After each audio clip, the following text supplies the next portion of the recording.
आज globalisation topic पढ़ने जा रहे हैं। चैप्टर 1 का सबसे इम्पोर्टेंट टॉपिक है ये, कंफर्म आएगा इस बार क्या।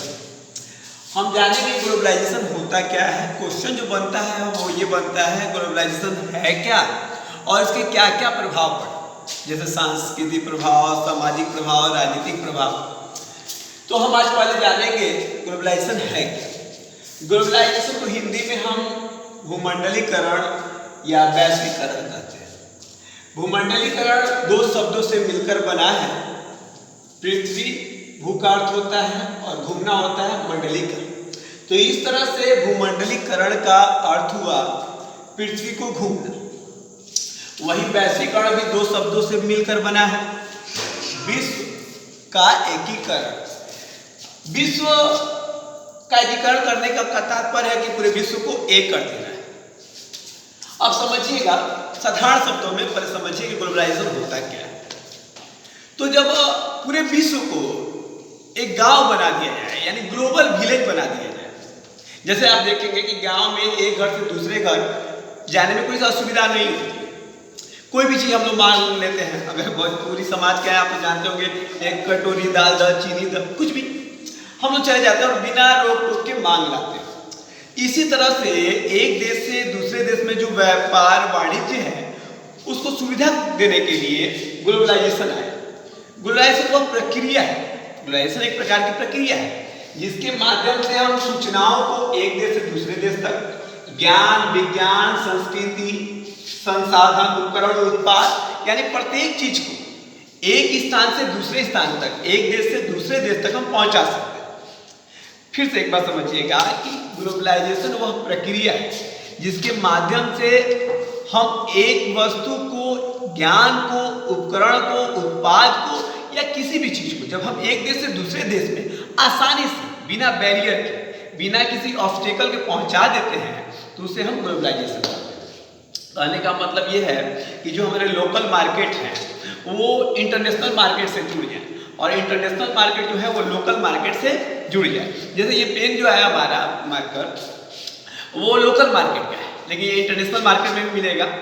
और आप देखिएगा कि इंटरनेशनल मार्केट की जो चीज़ें हैं, जैसे लेविस के पैंट्स हैं या पीटर मार्कर के हैं, वो सब आपके लोकल मार्केट में मिलते हैं। यानी कि लोकल मार्केट का इंटरनेशनल मार्केट से मिल जाना ही ग्लोबलाइजेशन है। इसको ग्लोबल विलेज भी कहा जाता है। आप समझिएगा ग्लोबलाइजेशन शब्द का जो प्रयोग है वो सबसे पहले किसी ने किया था, तो वो मार्शल लुहान ने 1960 में किया था। 1916 में मार्शल लुहान ने सर्वप्रथम ग्लोबलाइजेशन शब्द का प्रयोग किया था और ग्लोबल विलेज भी उन्होंने कहा था। उसके बाद आप आगे देखिएगा कि किन लोगों ने इसको किन नजरियों से देखा है। यानी कि अगर हम परिभाषा देने की बात करें कि ग्लोबलाइजेशन की क्या परिभाषा होगी, तो अलग अलग लोगों ने अलग अलग तरह से दिया है। जैसे मेलकम वाटर्स कहते हैं कि ग्लोबलाइजेशन एक सामाजिक प्रक्रिया है जिसमें अर्थव्यवस्था भी जुड़ती है, राजनीति भी जुड़ती है और संस्कृति भी जुड़ती है। यानी वो सामाजिक प्रक्रिया है जिसमें सारी चीज़ों को जोड़ दिया जाता है। उसके बाद आप क्या आते हैं जोसेफ स्टिग्लिट्ज़, वो कहते हैं कि जब राष्ट्र, राज्य और वहाँ के लोगों का एकीकरण हो जाए तो क्या कहलाएगा, ग्लोबलाइजेशन कहलाएगा। उसके बाद आप क्या आते हैं पीटर मार्कर। पीटर मार्कर ने भी कहा कि यह एक प्रकार का पूंजीवाद है। अब थोड़ा सा आप लोगों से मैंने वो बातें की जो आपको लिखना है, लेकिन समझने की बातें अब करने जा रहा हूँ कि ग्लोबलाइजेशन को आप समझेंगे कैसे। तो देखिएगा, सबसे पहले देखिए पश्चिमी देश का एकमात्र उद्देश्य था अपना विकास करना और हमारे जैसे देश भारत, पाकिस्तान, बांग्लादेश और भी जो विकासशील देश हैं उनका शोषण करना। एशिया और अफ्रीका के देशों का शोषण करके अपना लाभ कमाना, अपने आप को उन्नत करना पश्चिमी देशों का यह मतलब सर्वप्रथम कार्य रहा है या सर्वप्रथम उद्देश्य रहा है। इसके बाद होता क्या है समझने का प्रयास कीजिएगा कि पश्चिम के देश हमेशा से एशिया और अफ्रीका के देशों का शोषण करते हैं। इसके लिए अलग अलग समय में अलग अलग नीति बनाते रहे। सबसे पहले जो नीति चली वो उपनिवेशवाद, आप सब जानते हैं। एक देश दूसरे देश में जाकर अपना कॉलोनी स्थापित करके उन देशों का शोषण किया करता था। आप सबको याद है कि भारत भी एक समय ब्रिटेन का उपनिवेश रहा है। साम्राज्यवाद के नाम पर फिर दूसरी विचारधारा जो आई वो साम्राज्यवाद। उसमें क्या होता था, एक देश दूसरे देश पे अटैक करके उसके पूरे पॉलिटिकल पावर को, इकोनॉमिक पावर को अपने कब्जे में ले लेता था, उसका शोषण करता था। लेकिन द्वितीय विश्व युद्ध के बाद, द्वितीय विश्व युद्ध होने के बाद सारे देश आजाद होने लगे, स्वतंत्र होने लगे और ब्रिटेन कमजोर होने लगा। जब ब्रिटेन कमजोर होने लगा और सारे देश आजाद होने लगे, आप लोगों ने देखा भारत, पाकिस्तान या फिर अन्य जो देश हैं एशिया अफ्रीका के, वो सारे के सारे आजाद होने लगे। और जब वो आजाद होने लगे तो उन्होंने देखा क्या कि होता क्या चीज़ है कि जैसे जैसे वो आजाद होने लगे तो खत्म होने लगा। क्या खत्म होने लगा कि जो उपनिवेशवाद या जो साम्राज्यवाद की विचारधारा थी वो खत्म होने लगी। उपनिवेशवाद और साम्राज्यवाद की विचारधारा खत्म होते होते होते खत्म हो गई। उसके बाद ब्रिटेन का आधिपत्य समाप्त हो जाता है पूरे विश्व से और अमेरिका का आधिपत्य आता है। अमेरिका का आधिपत्य जो है आ जाता है, ठीक है। अब होता क्या, चीजों को समझिएगा। ब्रिटेन का आधिपत्य समाप्त हो जाता है, उसके बाद अमेरिका वर्ल्ड पावर बनकर आता है। लेकिन उसके सामने सबसे बड़ी समस्या थी कि पूरे विश्व को वो कैसे लूटे। ब्रिटेन तो साम्राज्यवाद और उपनिवेशवाद के आधार पर लूटते चला गया। अमेरिका को समझ में नहीं आ रहा था। अतः अमेरिका ने देखा कि ब्रिटेन ने किया क्या, तो ब्रिटेन कच्चे मालों को एशिया और अफ्रीका के देश से लाया, बनाया, उसके बाद बेच दिया।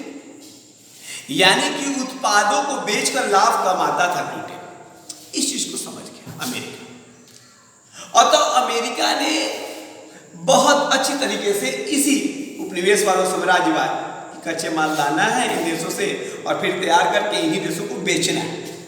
इस विचारधारा को नए फॉर्म में नए तरीके से दिया और यानी ये डेवलप रूप है। उपनिवेशवाद और साम्राज्यवाद का डेवलप रूप है ग्लोबलाइजेशन। इसमें क्या हुआ, अमेरिका ने भी अपने प्रोडक्ट को पूरे विश्व में बेचा, ज्यादा से ज्यादा लाभ कमाया। किस नाम पे कि स्वतंत्र व्यापार है, एक देश दूसरे देश में स्वतंत्र है व्यापार करने के लिए। लेकिन आप छोटी सी चीज को समझिएगा कि हमारे जैसे देश जो आजादी के बाद फैक्ट्री थी ही नहीं, हमारे जैसे तमाम देश थे एशिया और अफ्रीका में जिनके पास फैक्ट्री थी ही नहीं, अब वो देश क्या बेचेंगे। और तो हमारे भारतीय बाजार या जो है एशिया और अफ्रीका के जितने भी देश थे, सबके जो बाजार थे वो अमेरिका के लिए खुल गए और अमेरिका दिन प्रतिदिन अपने प्रोडक्टों को बेचता रहा और लाभ कमाता रहा। यही सत्य है। लेकिन इस रूप में बताया नहीं जा सकता। बताया किस रूप में जाता है आप लोगों को कि ग्लोबलाइजेशन वह प्रक्रिया है जिसके माध्यम से घरेलू अर्थव्यवस्था जो है इंटरनेशनल यानी कि विश्व की अर्थव्यवस्था से जुड़ जाती है। यह एक प्लेटफॉर्म है जहां पर किसी प्रकार की समस्या नहीं होती, बिना बैरियर के, बिना रुकावट के एक देश दूसरे देश से व्यापार कर सकता है। लेकिन व्यापार के नाम पे होता क्या है, हम सिर्फ आयातक हो गए, सिर्फ चीजों को खरीदने लगे, बेच तो पाते ही नहीं थे क्योंकि हमारे पास इंडस्ट्री नहीं थी। अमेरिका जैसे देशों ने इसका पूर्ण लाभ उठाया। तो ग्लोबलाइजेशन के दोनों स्वरूप को मैंने बता दिया। आज हम लोग जान गए कि ग्लोबलाइजेशन है क्या, कल पढ़ेंगे उसके क्या प्रभाव थे। क्योंकि आज ही क्वारंटाइन खत्म हुआ है हमारा, तो संसाधनों के अभाव में आप देख ही सकते हैं। कल पूरी कोशिश की जाएगी कि हिस्ट्री के किसी एक टॉपिक के साथ हम आए और आप लोगों को